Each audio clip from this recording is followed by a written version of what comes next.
art cup. Hey, you, don't touch the art. This is Heist Half-Baked, a 3-star Michelin cooking podcast serving up heaping helpings of justice. I'm your host, Chef Art Cop, and we are in the soup. On today's episode, we journey deep in the heart of Texas to San Antonio, home of the Riverwalk, the Alamo, and my late granny, revered for her cherry pies and down-home cooking. Today, I will be preparing for y'all that classic Southern comfort food, chicken and dumplings. This is my granny's recipe. Unfortunately for y'all, I inherited exactly none of her culinary aptitude. I would describe my cooking style as a recipe for disaster. I've burned so many casseroles, I'm wanted for arson. My girlfriend got trichinosis just looking at my pork chops. But, as a lifelong Texan, as of 5 minutes ago, I'm fixin' to whip up delicious dumplings, and competence be damned. No shame here. Our great matriarchs did feminism to get me out of the kitchen. Am I supposed to just march right back in there? Talk about disrespectful. Why don't I just piss directly on Susan B. Anthony's grave? But here I am, fighting the good fight like the suffragettes of old, braving the kitchen, because we have to talk about soup. So, step 1, broth. One stock sound coming right up. If you're impatient like I am, because you feel your time on this earth dwindling, make sure you crank that burner up as high as your existential dread. The chicken part of our recipe is pretty self-explanatory. I won't insult your intelligence by explaining what a chicken is. Moving on. For the and dumplings, measure out 3 cups of flour. Pack it in real tight and cozy, almost like you're giving that flour a hug. We need that energy, folks, because it's about to get contentious in here. After all, what is soup? Soup is controversy. Is it a meal? Is it an appetizer? What's the difference between soup and stew? Step 5. In a separate bowl, mix 1 egg and a 1/4 cup of milk. Now, Granny's recipe calls for a 1/4 cup of oil. I've opted for full synthetic because it's supposed to extend the life of your engine, but your mileage may vary. Now we're going to combine wet and dry ingredients, mix, mix, mix. Roll the dough, cut into squares, add the dumplings to the stock, cook until tender, add the chicken, voila! Or whatever the Texas equivalent of voila is. Yeehaw? Art Cop, you are no doubt saying right now, soup is not contentious. Soup is comfort when you're sick. Soup nourishes the soul, as outlined in a popular self-help book series aimed at adults and teens alike. Folks, our motto here at Heist Half-Baked is, prepare, don't scare, be aware. Soup can be dangerous. There's a high risk of burns. You could drown in soup. Just trip and fall right into a huge vat of French onion. You could choke on a noodle and die. Dangerous. And yes, folks, our worst fears have been realized. Just as atomic energy was harnessed into nuclear bombs, the fearsome, awesome power of soup has been weaponized. If you've been participating in society lately, perhaps you've noticed. People are mad. Why? Who knows? Maybe their coworker microwaved fish in the break room. Maybe they got gum stuck to their shoe. Maybe they're stressed out because temperatures are rising, glaciers are melting, polar bears are dying, and we're all just ignoring our impending doom and pretending everything is fine. Well, temperatures are rising, tempers are rising, and protests against our collective inaction on climate change have, inexplicably, made their way to the hallowed halls of our beloved cultural institutions. That's right, folks. Climate change activists have been targeting museums worldwide. Their goal? Garner attention for the cause. Their weapon of choice? Soup. Speaking of hot and degrees, I'd like to introduce our special guest this week, my girlfriend, Dr. M. Dr. M has a PhD in climatology and a PhD in meteorology. She is a licensed weather therapist specializing in SAD, seasonal affective disorder, and tropical depressions. Her latest book, Under the Weather, Lessons Learned from a Life Lived Beneath Sunny Skies, Cloudy Skies, Partly Cloudy Skies, Partly Sunny Skies, Mostly Cloudy, or Mostly Sunny Skies, is available now for pre-order. Additionally, Dr. M is also an MI6 agent, so she is uniquely qualified to opine on current events. Thank you for being with us today, Dr. M. First off, just how much of a threat is climate change to our species and our way of life? Oh, we're fucked. I see. What can you tell our listeners about these climate protests that are taking our cultural institutions by storm? Let's start with the recent incident at the National Gallery in London. Climate activists threw tomato soup at a Van Gogh painting and then glued themselves to the gallery wall. Why, in your expert opinion, did they throw tomato soup specifically? It's difficult to say definitively, but using my background as a forensic profiler at MI6, I was able to provide some psychological insights to the police. From a philosophical perspective, we can consider the age-old question: is a tomato a fruit or a vegetable? This question then becomes a metaphor for the human condition. Who am I? There's a real possibility these activists were wrestling with themselves on a very primal human level. The tomato is also symbolic of the dichotomous, quote-unquote, fruit or vegetable worldview we all too often embrace. Oh, like black and white thinking. Precisely. No gray areas in a dichotomous or lycopene worldview.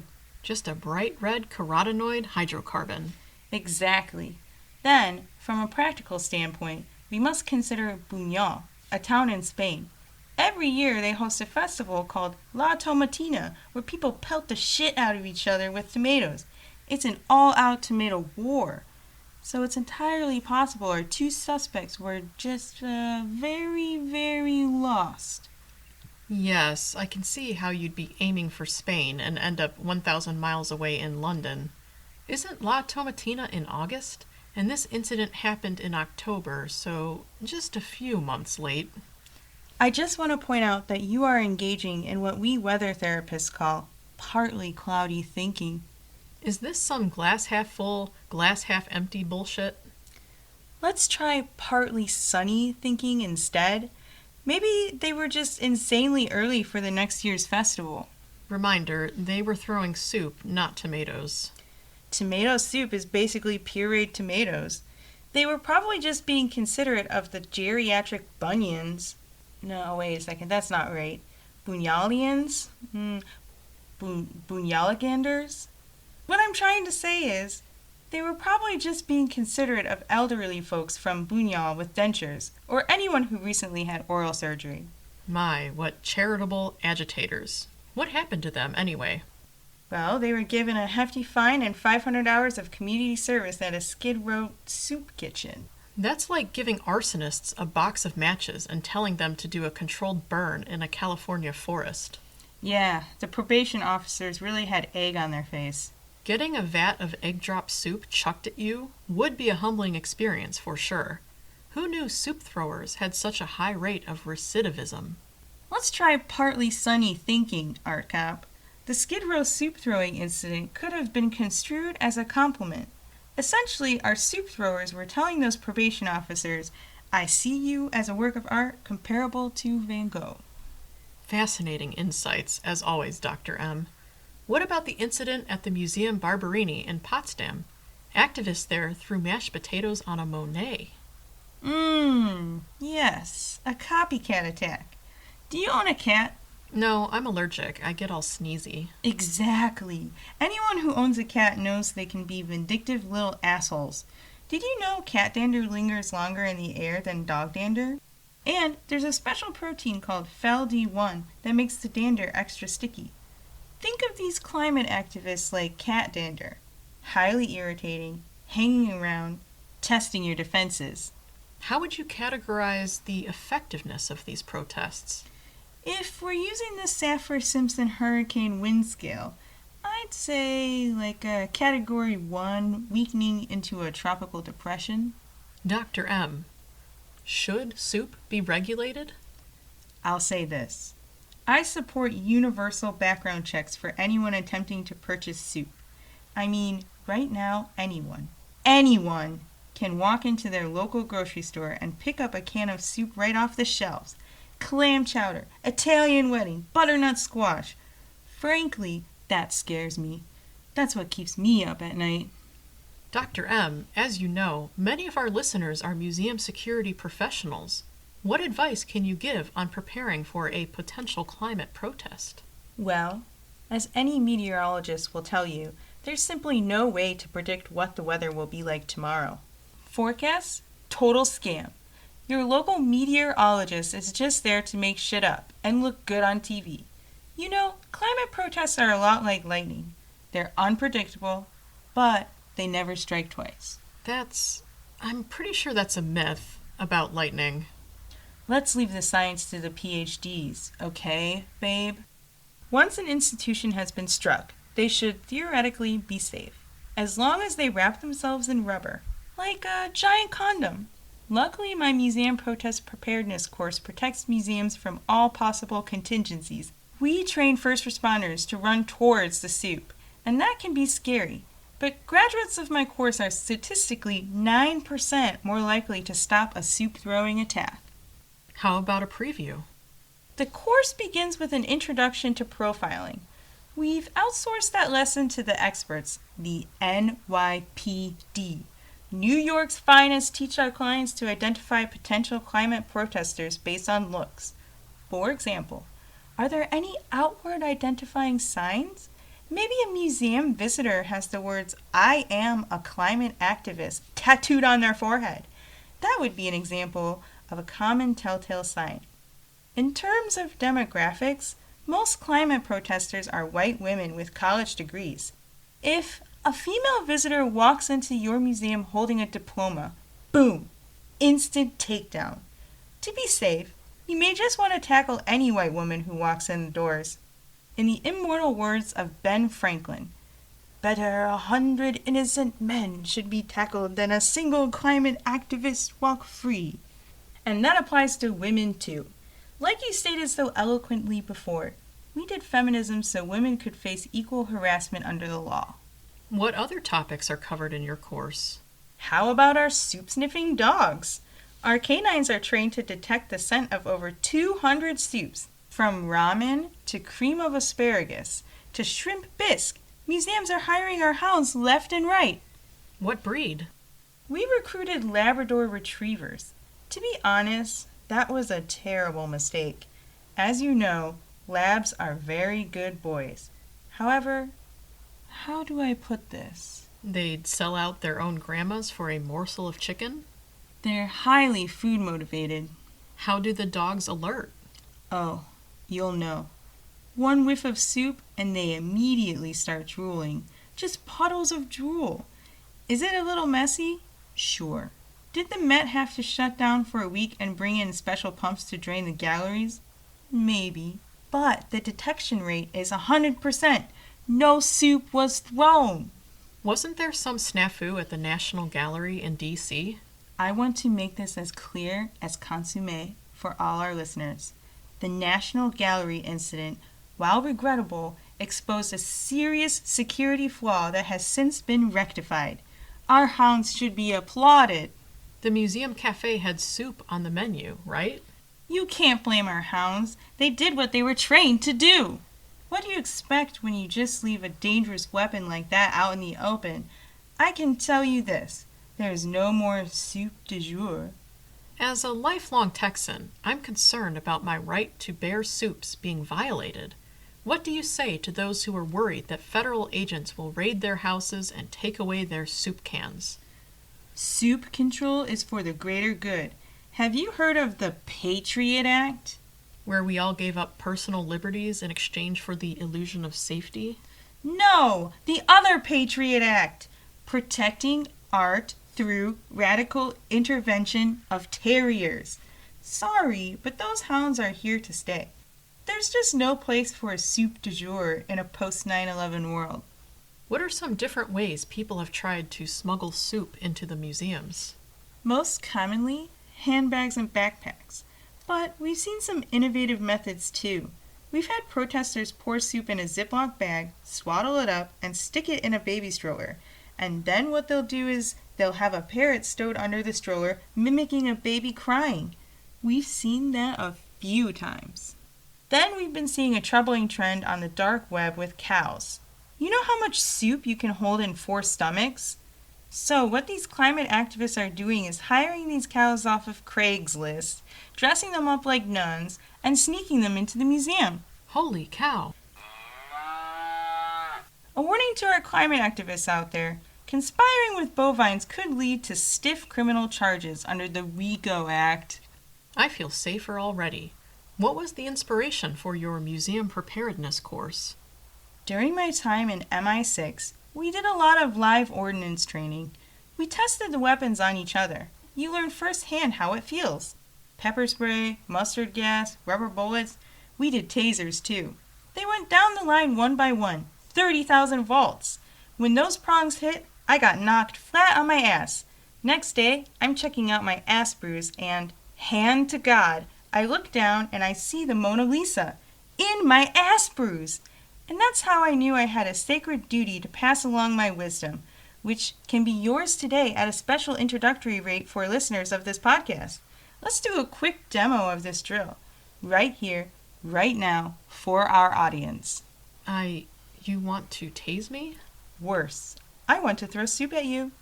Well... Here, take this. All the paintings targeted by climate activists were glazed. That's art world jargon for covered by protective glass. So, it seems only fair to give you this rain poncho. Okay, we're going to start with the very soup weaponized by our climate activists. Tomato! Throwing in 3, 2, 1. Ah, you can see how psychologically revealing this exercise can be. What was your first instinct? Flinching? Yes, you curled up like a little armadillo. As a lifelong Texan, it is incumbent on me to correct your pronunciation of our most sacred animal. Armadillos were officially adopted as our state small mammal in 1995. We even have a city named after those little guys, Armadillo, Texas. I think you mean Amarillo, Texas. No, that's an Italian liqueur. It's okay. I forgive you. You're British. The point is, if a building was burning in Amarillo and armloads of armadillos were trapped inside and only Art Cop was around, those amarettos are absolutely fucked. Can't you cure my cowardice? Isn't that the whole point of your course? If you subscribe today for the low cost of $999.99 a month, we include supplemental materials, workbooks, daily affirmations, and a guided hypnosis journey led by yours truly, recorded on a double-sided cassette tape player not included. Or, if you're like most museums and the majority of your budget is being spent on your executive team's bloated salaries while the rest of your employees struggle to get by, we offer a cheaper method, exposure therapy. What does that entail? Oh, we'll just keep chucking soup at you. What was that? Classic chicken noodle. Are you familiar with the Rorschach test? The ink blots? Based on the subject's interpretation of each image, you can assess their personality. What do you see in the splatter? A mess? This is a safe space, Art Cop. It's just you and me and potentially 7.8 billion other people listening in. I understand how difficult it can be to let your guard down. Traditionally, society has associated certain traits with your line of work. Security officers are supposed to be vigilant, stoic, and strong. Vulnerability can be seen as weakness. Let's take a deep breath together. Ready? And breathe out.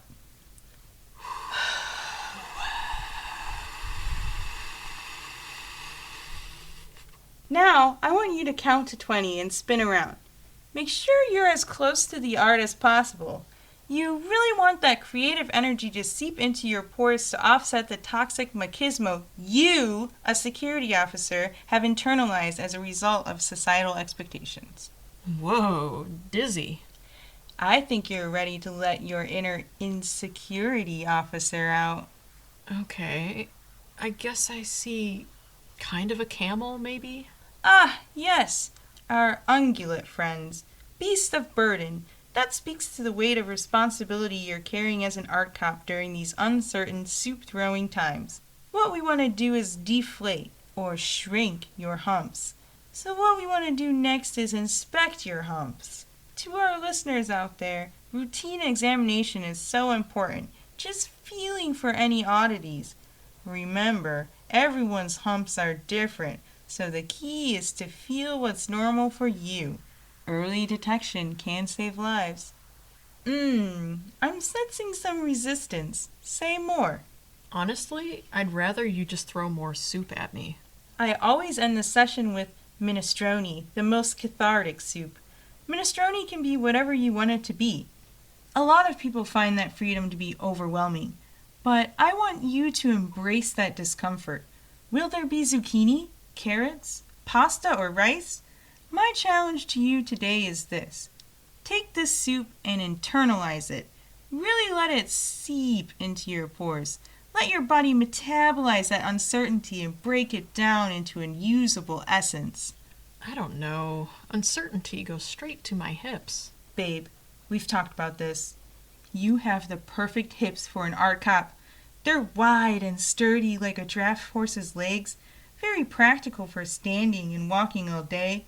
You can carry a radio, flashlight, keys, and the hopes and dreams of every little girl yearning to be a security guard on those bad boys. If you ever need to stop a cat burglar or an art toucher, bam! That hip check is vicious. Don't patronize me. Just throw the damn soup. How do you feel? Liberated? Well, Babe, if you want to travel to the tropical paradise that is Tahiti, we need to sell these courses, okay? Talk me up here. How about a 5-star review? Tug on my heartstrings. We need a testimonial that'll bring out the tears and the wallets. fine.